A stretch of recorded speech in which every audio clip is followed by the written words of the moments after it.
Hello and welcome back. And in this lecture, we'll take a look at the open source reference manager or the bibliography generator called JabRef. To do so, open Google and type in JabRef. So I've already tapped in and I can give it a search. And the first link, JabRef, free reference manager. Click on this link and that take us to this page, jabref.org. You can directly navigate this page using this URL. And before we download the software, let's take a look at the key features of the software.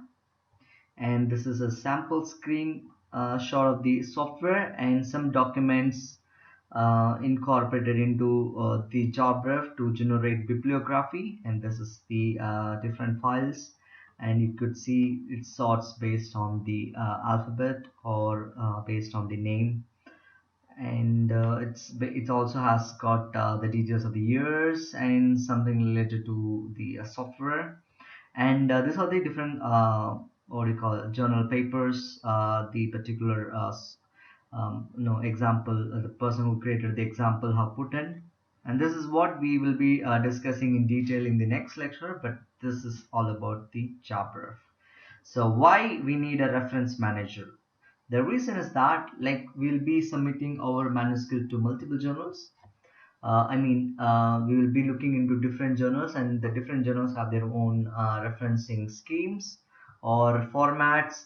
So in order to accommodate that, we'll be creating a central repository so that based on the journal's requirement, we'll just modify the bibliography, the pattern or the reference schemes.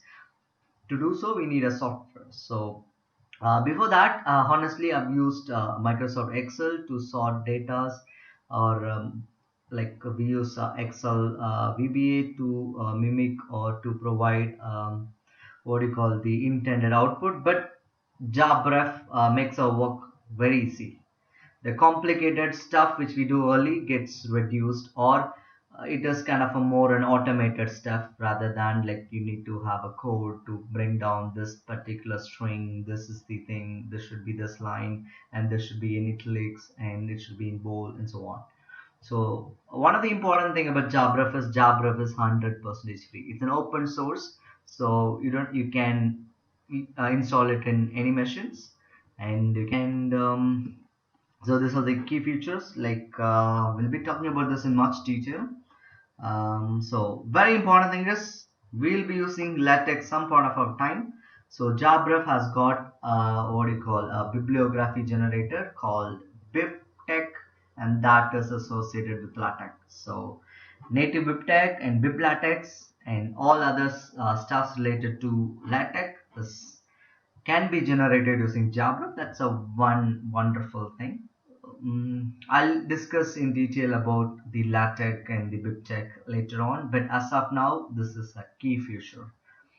And you can even probably can even just like categorize your research papers for teaching and your research papers and for different things like skimming through, not reading in detail, and the last read or something like that. This kind of thing is pretty much cool. You can organize your data and the journal articles. So this is the cool features in JabRef.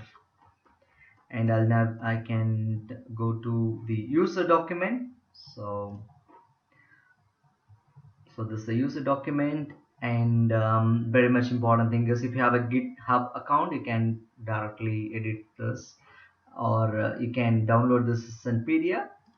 So you can take, I want the entire space as PDF. It takes some time, and probably just opens up here, 255 page. It talks about all that you can do with JabRef. Like this is kind of a user manual. It talks about how do you cite, and probably installation, and different versions, so different operating system installations, and how to use packages, and so many things like the GUI, the general what do you call user interface. Then how do you create a library, and how do you incorporate journals. This is a type of documents you need to select before you enter your documentation. So for example, the reference of article should not be as equivalent to a book, so those has to be differentiated. And the beauty of JabRef is you can categorize the data with the details of the data which you are feeding into JabRef. And so many things. It's actually 255 pages. It's a voluminous thing. You can start reading it, and you can download it in your computer and start working with your JabRef. So no more wasting of time. We directly dive into downloading JabRef. So I go to download, and it's available for Macintosh, Linux, and so on. So I'm using Windows, so I'm gonna click download JabRef. If it's taking me to the other page. Okay, so the web page is so I'm gonna download version 5.1. This is the current version during filming this video, and I'm gonna click this download JabRef Windows. Yeah, it takes some time because it's 164 MB. Probably some I have a good internet connection, so probably it gets downloaded in 20 seconds.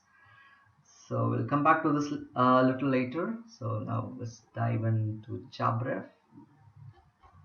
And some other things like get involved. If it's open source, so it requires experts and they can collaborate and make this more valiant.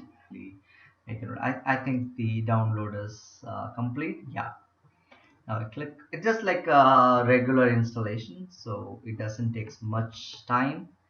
Let me quickly run through this. Yeah, it started downloading. Yeah, here it is. I go next. So I wanted to install in C program file. Yeah, if you want to change the directory, you can very well go ahead and change the directory. And it takes some time because it's quite a big file, 164 MB.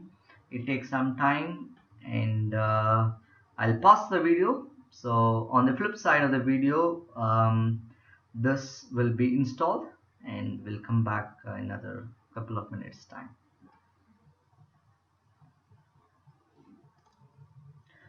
I think we have come to the end of the installation, so I'm gonna click finish. Yes, and I'll close this window and the browser, and you could see I have got the JabRef installed. I'm gonna click on that. First time it takes some time because we have installed it pretty new, so it takes some time to load.